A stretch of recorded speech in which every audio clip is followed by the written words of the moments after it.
Welcome to another episode of Out Geeked. Thank you again for joining us. Thank you for your time. And today we have another exciting episode featuring Good Smiles Figma figure of Twilight Link. Then I have the SH MonsterArts of the Mizutsune from the Monster Hunter franchise. Today we bring you this episode. It's really close to our hearts. I love the Zelda lore. I love all the Zelda games. I played them since I was little.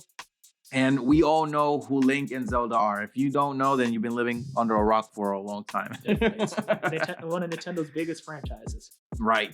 So if you guys already saw my unboxing of Zelda, or Link, I should say, this Good Smiles figure, thank you for watching. And it's just a great box, great details on it. We have different fighting poses. We have Zelda with Link there.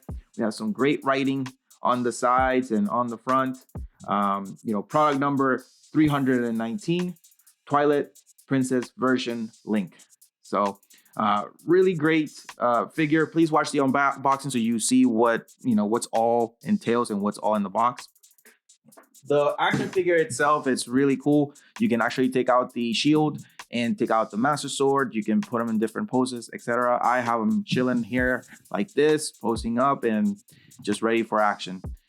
If you guys never played the Twilight Princess, it's a really cool game. I think it would be in the ones that I have played. I would say Ocarina of Time, Majora's Mask, then Twilight Princess, and then I would say the Breath of the Wild games. Although Breath of the Wild games are really great, I just really still miss the whole temple and finding the keys and obtaining that secret weapon from each of those temples to actually beat the temple. So I think that old lore and the old way of it's still great and big in our hearts, and I really wish they would get that back, along with the good graphics of Breath of the Wild and the same gameplay, but just bring back those type of temples instead of just click the switch here, make it turn on. If they could do a hybrid of Breath of the Wild, Tears of the Kingdom open world map, but have the classic Zelda dungeons where you have to go inside the dungeons, find a dungeon item, beat a cinematic environmental boss. Because I love Breath of the Wild. Even though it's my favorite Zelda game, I'm still bashing because the weakness of that game was the combat, the bosses, the enemies were kind of weak. But it was cool. I liked it. Twilight Princess is a strong second. It used to be my favorite Zelda game for a long time. The only thing that kind of beat it out was when I dived deeper into the Breath of the Wild lore. Mm-hmm. The story that it doesn't tell you is pretty cool. You have to actually dive deep into it. That's the only reason why I nudged Twilight Princess out. But Twilight Princess was the first Zelda game I beat without any influence or anything. Because I played Ocarina of Time. Ocarina of Time was my first. But everything was kind of spoiled to me. Everybody knows. Everybody. It's been a long time. Everybody in the playground told you everything about Breath of the Wild. I mean, not Breath of the Wild. Ocarina of Time. Twilight Princess came out when the internet was still kind of young, and you really can't get any much real good help. And it felt like, it's probably just a rumor. And it felt cool that I beat that game all by myself, no help. Twilight Princess is a great game, very underrated. Yeah, absolutely. I mean, this is the same game where he turns into a wolf due to keep being infected by the Twilight. Yes. And instead of a fairy, he has Midna chasing, or not chasing him, but helping him out on all these dungeons and beating all the monsters. So the really cool thing I like about the Twilight game is that it kind of goes back to all the temples. So Ocarina of Time had a bunch of temples, and this one did too. This one had the forest temple. It had the Goron, the lake that kind of, symbolizes back to the Ocarina of Time type of gameplay. And then after that, after finding all the Midna's helms or pieces of her helmet to give her more strength, you had to go and beat some other temples, approximately about 7, I want to say. And they is to find the shard. So you get to go ahead and do a mine type of temple. You go back to the snow peak, like a snow temple. You go back to the Temple of Time. Then you go to the city in the sky that takes us into Skyward Sword, and ties it all together. In a way, I didn't think about that until now. It is some kind of a connection to Skyward Sword before Skyward Sword was even made. Yeah. So it's really cool the way that they just tie all these games together. I mean, if you do put it down in a timeline, it's just crazy because it has past, it has if this didn't happen, this went down. So it's really crazy. We could spend a whole episode of talking about the the timeline itself. We might, because the Zelda timeline conceptually is a good idea. Execution, I don't really care much for the timeline. I feel like if I get what they were getting at with the multiple time branches, if something doesn't happen, blah blah blah. Yeah. But like, it's just a kind of a mess. It is. It is definitely a mess. But they tried. They tried, yeah. But then after the City of the Sky, they go back to the Twilight Palace to help Midna out, which she is the princess or the queen of the Twilight people. And then he goes back to Hyrule Castle to face off against Ganondorf, which is a really awesome fight. Oh, yeah. He starts fighting off Zelda. Yeah, he fights. So he starts fighting a Zelda being controlled by Ganondorf, and he transforms into his Beast Ganon and uses Wolf Link versus Beast Ganon. Cool fight. Then after that, you're horseback riding with like Zelda in the back, and she's shooting arrows, shooting the light arrows. And then it final with a one-on-one sword match with Link and Ganondorf. Great, like it's amazing. It's an epic fight scene, epic game overall. Yeah. So absolutely, just great. This is why I got this little Figma. It's just a really accurate piece of art that Good Smiles came up with, and I just can't wait to see if they do come up with a Good Smiles Ocarina of Time link. That would be really cool. So a cool note that I just found out when we were just talking about making this episode is that I wasn't aware, or I guess when I was young and I was playing through this game, it didn't click in my mind, and it is that Ocarina of Time Link actually trained Twilight Princess Link. Yep. So in certain parts of the game, when Wolf Link has to find like these certain rocks and he howls in them, a golden wolf will appear and it'll tell him to meet him at a certain location. That actually turns out to be the hero Shade, the ghost remnants of Ocarina of Time Link, and he wanted to pass down his movesets to the future generation. So pretty much Twilight Princess Link was trained by the OG Ocarina of Time Link, and it was a cool connection because Twilight Princess takes place 100 or 200 years after Ocarina of Time, because like Al said, the first 3 dungeons are pretty much references to the Ocarina of Time dungeons. And like funny enough, Goron Mines, it's next to the Dango dungeon and the Fire Temple. Mm-hmm. It's right there. It's pretty cool. Like all that happened in Ocarina of Time happened. And I really like that. It was pretty cool. Yeah, so when Ocarina of Time, the Majora's Mask, and then Twilight Princess. So yeah, it's just overall a great story, great connections that they do. Like always, they always have great weapons. He had, I think this is the first time they introduced the double hook shot, if I'm not mistaken. So I thought that was pretty cool. It felt like Link Spider-Man. It did. So that was really cool. I love that. Then he had something like a top looking thing that would ride against walls. It looked kind of like he was riding a scooter or not like a skateboard. You would just go around with it. Real cool inside the dungeon arborist grounds. When Link finds the top, you riding on walls and stuff. In that boss fight where he fights this giant skeleton monster, do you remember it? Mm-hmm. It was pretty cool. Like I love it. Yeah. I mean, the boss fights on all those temples, it was just always great. It is just different. That's why I really do miss it. I hope they either put the app of was a Nintendo GameCube on Nintendo, and I would play this again. So yeah, I mean, he has also the boomerang, the bow and arrows. He got the bombs, and then also some water bombs that it would explode underwater. So he can use them underwater. That was pretty cool. And obviously he has his Master Sword and his Hylian shield. No, one of my favorite weapons in that game was the ball and chain. He had like this big ball and chain. He got into Snow Peak Temple. He could break like ice and hard items.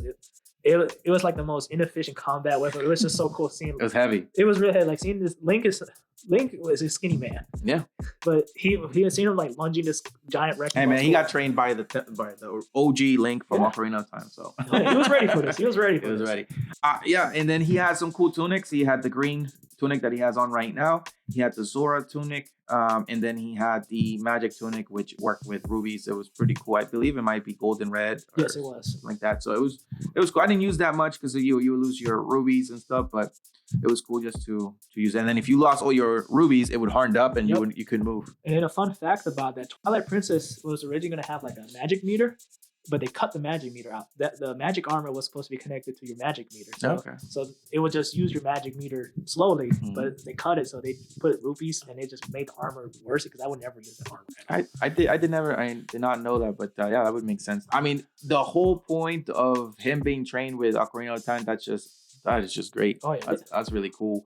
That's a really cool connection that they put in the game. Because not only Twilight Princess, but Wind Waker had connections to Ocarina of Time. They really wanted to remind people that Ocarina of Time was like pretty much kind of like one of the most important games in the franchise. So the recent games that came after, like one had connections. Like we gotta make connections to Ocarina of Time, and unfortunately for Ocarina of Time, it's the problem child with the timeline.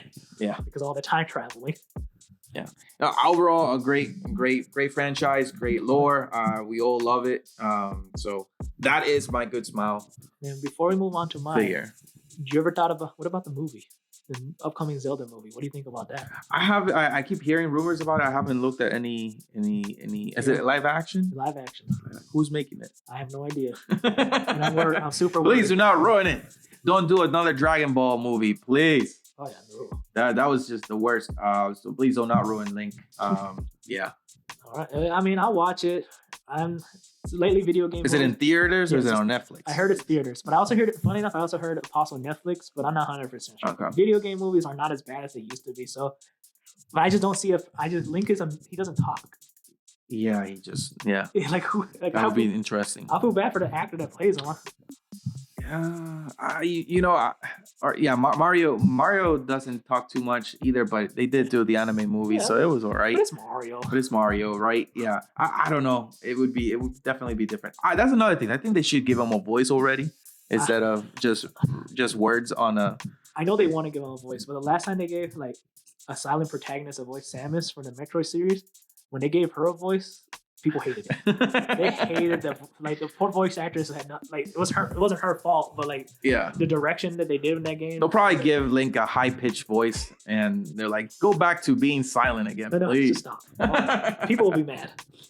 But yeah, I'm excited for that. I mean, if it comes into it, I'll give it a shot. I'll watch it. I was skeptical about Sonic. I know the first review of actual Sonic was terrible and people complained, and they went back to the drawing board and they fixed it. At least he looks a little bit more decent. Yeah, he looks like video game Sonic. Yeah, but thank goodness, because if not, then it would have been a flop. Definitely, people would not watched it. You just gained some PTSD just thinking about this. Imagine they did that with Link and just like, ooh, that doesn't even look like Link. Yeah. Anyways, but let me know what you got over there. I brought the Mizutsune SH MonsterArts. You guys saw in my unboxing, I'm a little disappointed in the toy's durability, but it is visually one of the very beautiful toy. No, absolutely. I mean, just visually, it's breathtaking. The purple and the pink. Oh yeah, I love it. Like it's very detailed. Like the fins are for see-through. The colors. Mizutsune is pretty much my favorite monster in the Monster Hunter franchise. It first came out in Monster Hunter Generation, July 15, 2016. Once I saw it in the game, I fell in love with it instantly. It is a very interesting boss fight. It's dancing around, sliding around. It's called the Bewitching Dancer and the Bubble Fox Wyvern. As you can see, it creates these bubbles to slide around. It'll soap you up. It makes you slip around. Like it is while you're slipping, it's taunting you with its graceful movements. Love the monster. I highly recommend listening to its theme song, especially the Monster Hunter Rise version. They added vocals to its theme song. I would used to just fight the monster over and over again just to hear the theme. Like it's very beautiful. I love it. Mizutsune, it's a Leviathan. That's a type of monster in Monster Hunter. They're serpentine water dragons, as you can see. It controls water. It produces bubbles. The bubbles are in the game is called Bubble Blight. So when it gets on you, your hunter starts slipping. You can't really control your hunter. Mizutsune, as you see, it's very detailed with the fins. The reason why it's colorful is because all the Mizutsunes you hunt in the Monster Hunter games are males. They are out there trying to attract mates. The female Mizutsunes have dog colors with shorter fins. Like any other animal, a lot of male animals are more vibrant or trying to attract the females. That's why you as a hunter has to go there and hunt the Mizutsune because it's hyper aggressive when it's mating season. So you have to kill it before it gets to a village or destroy other things. It's a great monster. I wish it was in Monster Hunter World, but it showed up. It made a reappearance in Rise, so I'll take that. It's not on World? It's not on World. Oh. In World, so in Monster Hunter World, they're traveling to a quote unquote new world, just like how in the real world Europe went to North America kind of thing. In Monster Hunter World, they're discovering a new continent. So there's mostly new monsters, and then the ones that they do show up, like the old ones, are like very popular ones. So they kept the Mizutsune first came out on the 3DS and came back on the Nintendo Switch. So it was kind of cool seeing it again. The armor set is one of my favorite armor sets in the game. It is based off of the Kitsune. Sorry if I mispronounce it. It's a Japanese fox like creature. Because the Mizutsune is pretty much a dragon fox. So you can tell with the bushy tail, the snout. So the armor is based off of the Kitsune, and Kitsune, I'm pretty sure, yet again butchering, is the basis of Ninetales from Pokemon, the nine-tailed fox. Okay. So yeah, so it's pretty cool that they're just mixing lores up with like, oh, this is a fox dragon that controls bubbles. And I cool, love it. Yeah, I like how, is it Japanese mythology? Yeah, pretty much. Right? They're all over their animes. They're all over their their cartoons and their history. I love it, man. I actually had to touch the tail because from right here, you would think it's feathery. You think like it's very like hair, actual hair, but it's still plastic. But just the colors, the shades. All going into into that direction. The light hits it, and it just looks like real hair, but it's actually plastic. As well as, like you described, the feathers are see-through. They're just you can move them up and down. The scales, just the colors. Great job by SH Figuarts. I mean, it is delicate, like you said. I know you didn't like the sturdiness of it. It is both one of my favorites and one of my least favorite SH Figuarts because I love visually it's beautiful, and I will never pose it again because I'm afraid if I pose it, it'll fall. As you guys saw in the unboxing, the neck at first did not connect at all. I had to like take out 2 pieces of the toy for like the neck to actually connect, and then the left hind leg does not connect at all. So I had to like keep it sturdy on the ground. It's like if you were missing another extension of the neck. That's what it seems like. I feel like mine was probably a defect and it was missing one more connection because I feel like it was just short enough that it won't connect. Now, the toy came with the Mizutsune water spray. It will connect to the Mizutsune's mouth. Mizutsune will swim around, blast you, and it will literally blast you backwards. I remember it always hit me somehow with the spray going up in the air, hitting me in the back. And it was just crazy. It's literally taunting you with its graceful movements. Overall, one of my favorite monsters. One of my favorite games. It's just a great game. Monster Hunters is a fun franchise. You're literally a hunter hunting like these over-the-top monsters, ranging from dragons to dinosaurs to a giant elephant to big spiders. It's crazy. I love that you got dragons. You got like a samurai tiger with flames coming out of it. Exactly. And you think he's joking, but there is monsters like that. Yeah, it is a cool game. And then you can play with 8 players? You can play up to 4 players. 4 players, okay. And they're like raid based, so you can go and hunt these 3 monsters on the map. Yeah, you feel like, so let's say for example we're hunting the Mizutsune, and I'll invite 3 friends to hunt with me. As long as you have it's local multiplayer, it's online multiplayer. As long as somebody has another copy of the game and a different, let's say for example the Switch, you could play it together. The monsters, the difficulty will increase with the more players you have. So they'll pretty much double the monster's HP. So let's say, for example, the Mizutsune has 6,000, they'll jump it to 12,000, and then 24, and then 48 because you have more people. Monster Hunter is a great franchise. It's a little grindy. I know some people don't like the grind game, and it's not very beginner friendly. Yeah, it is. Yeah, it is a little bit grindy. I know. I recommend people to play Monster Hunter World. It's the most beginner friendly game. Great game. The grinding is still there, but I feel like they tweaked it just enough to like people get into the franchise a lot easier. I think it's not as it is. Grinding is not bad when you have friends and you can talk. Sit back, hunt, kill some monsters, eat some chips, drink, refreshments, while you sit back and play the video games and chat with your friends. So yeah, I got into the Monster Hunter when you introduced to me Monster Hunter Stories. Yeah. Such a great game. Gave me a little bit of vibes of Pokemon. But great game, great graphics for being a Switch, and great colors. Yeah, my goodness, it's vibrant. Just very vibrant. I have this picture where I have what's it? The green poison monster. What was his name? Looked like an iguana looking thing. Pukey.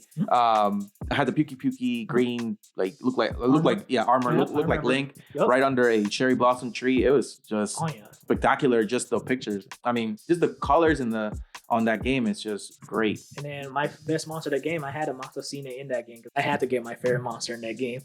Monster Hunter has a wide variety of games. I highly recommend it. If you want to play the older generation games, it's very grinding, they're not very user-friendly, beginner-friendly. So I recommend starting off with Monster Hunter World and Rise. I think that's the direction they're going to go with in these future games. Still the same formula. It's just toned down on the grinding, much more faster access. I mean, if you look at Monster Hunter World and Monster Hunter Rise, are just totally different games from gameplay and from graphics overall. Oh, yeah. And like I remember somebody explained to me, Monster Hunter Rise is pretty much Monster Hunter World 1.5. It's just same mechanics, same add-ons. It's just a weaker console, pretty much. Yeah.